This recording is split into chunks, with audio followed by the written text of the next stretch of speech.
If you, like me, get easily overwhelmed with clutter and the idea of organizing it, I think you're gonna love this ski slope method. Hey there, it's Christina from the DIYmommy.com. When it comes to home organization, I find it to be quite overwhelming when I look at it as a whole, especially with a space like this one I'm in right now, which is my work studio, which stores all kinds of things for my job, for home styling, for renovation. It gets very quickly cluttered. And when I look at it as a whole, I honestly just want to close the door and run away. However, this January, I found a book called Home Therapy. It's this book right here. I will leave a link to it down in the description box below. It's by Anita Yokota. And what I love about this book is that she was a licensed family and marriage therapist turned interior designer. So she, in this book, merges the ideas of therapy and home decorating. There was a lot of things that stuck out to me in this book, but what stuck out to me the most was Anita's idea of the ski slope method of organization. And she talks about how her home decor, her home organization clients usually had clutter and disorganization in their homes that was contributing to the issues in their life and in their home, because that clutter was just sort of taking over their mindset, right? And this happens to me all the time when I'm really busy with my job or family or both, and the clutter just kind of creeps up, whether it's here in my work studio or in my home, and it makes me feel on edge, it makes me feel exhausted, makes me feel trapped. I think often we don't realize how important living in a clutter-free and organized home is to our mental well-being and the mental well-being of our families. Welcome to my work studio. It's a little garage house on our property. We used to live here for 7 years. My parents lived here after that. And then after that, I changed it into my work studio where I have a little office and all of my styling and staging supplies for my DIYs. My own home, my friends and clients' homes that I stage and organize and DIY. And at this time of the year, it honestly gets just so overwhelming. I don't even want to deal with it. After the holidays, after, you know, I have all my Christmas decorations packed in here, it just gets obviously so messy, so unorganized, and I instantly feel overwhelmed when I walk in here and I don't even want to touch it. So rather than looking at this whole space, feeling overwhelmed, wanting to push it to later, I'm going to try the ski slope method and see if we can tackle this terribly unorganized and cluttered space today.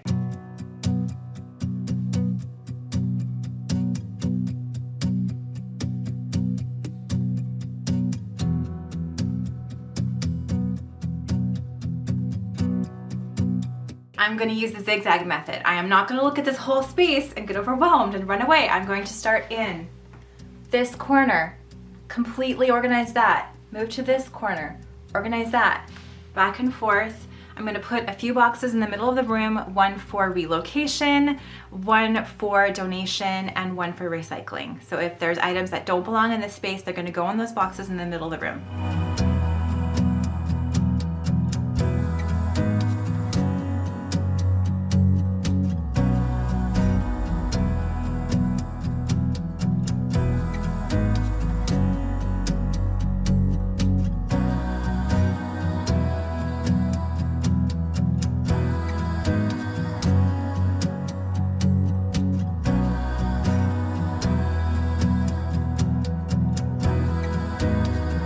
So in the book, Anita explains the ski slope method as this: start in one corner of the room and tidy it up completely. When that section is done, move on to the opposite, the other corner of the room, tidy that area up completely. So don't move on to the next corner until the previous one is completely decluttered and tidy. So tackling rooms in chunks is going to help you stop looking at the whole thing as this insurmountable task, this insurmountable ski slope to ski down. It's going to help you look at it in these smaller, more achievable areas. Not knowing where to begin with home organization, with decluttering, is one of the reasons why so many people just give up, why I give up. I look at it, I don't know where to begin, I run away. Using the ski slope method and just starting in one corner, this is the corner I'm starting in, let's go, finishing that and moving on, is just so much easier for my brain to wrap around. And for me, this has helped me get down the slope rather than looking at it straight on, going down this way.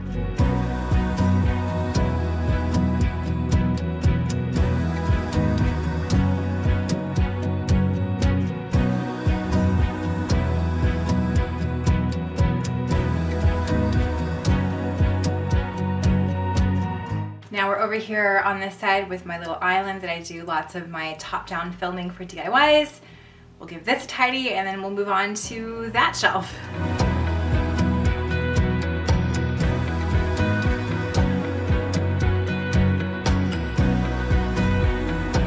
I've been using this method for about a month now, and for me it works fantastically because I'm the kind of person that looks at something as a whole project. If it's too overwhelming to me, I just want to run away. But with the ski slope method, we are turning our eyes first to one little corner, organizing, purging that, and then turning our eyes to this next little corner, organizing and purging that, and making our way down or through our room in that manner, breaking it up into smaller, more achievable chunks of organization. This is a piece of art that I made a couple years ago. And what I did was I wrote all of the words that people have called me, whether in person or online over the years, and then I painted over them. So this is just a reminder that I am more than the words that maybe trolls or haters will call me. And I like to just keep it on my desk as a reminder for that.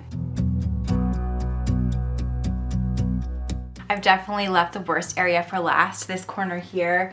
Huge challenge because we have just all sorts of things here. So I have clothing that I want to keep for my niece that my kids have grown out of. I have this vanity that we're going to be using in a project for spring, so it is going to have to stay there. And then I have all this shelving to organize. So I'm just going to look at just this corner and finish just this corner. It's going to feel so good when it's done.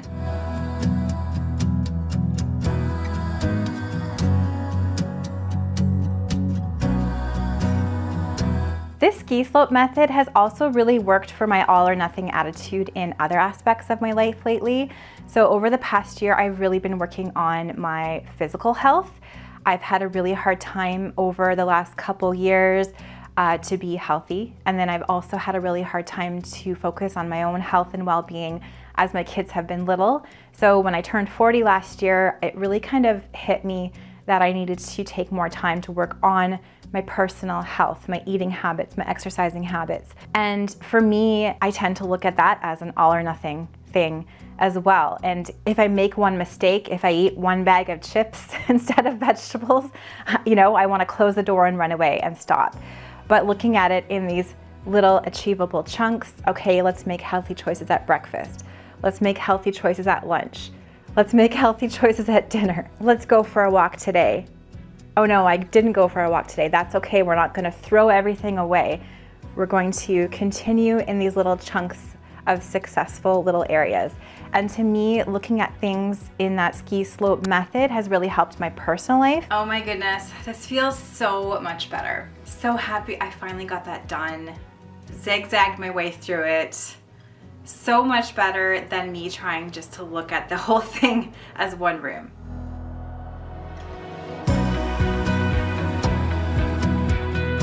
I definitely recommend grabbing this book, giving it a read. Not only does it talk about this ski slope method, but it's going to help you create this cozy, beautiful, therapeutic home in more ways than one. I will leave it again down in the description box below. Thank you so much for watching today's video. I hope you found this helpful. Let me know down in those comments below what you think of the ski slope method. Have you tried it? Are you going to try it? Do you have any other tips and tricks for tackling what seems like an insurmountable organization job? I would love to know. If you like this video, please give it a thumbs up. Subscribe to my channel for more DIY and decor ideas on a budget. I'm going to leave some more videos that I hope you will enjoy watching next, right up here.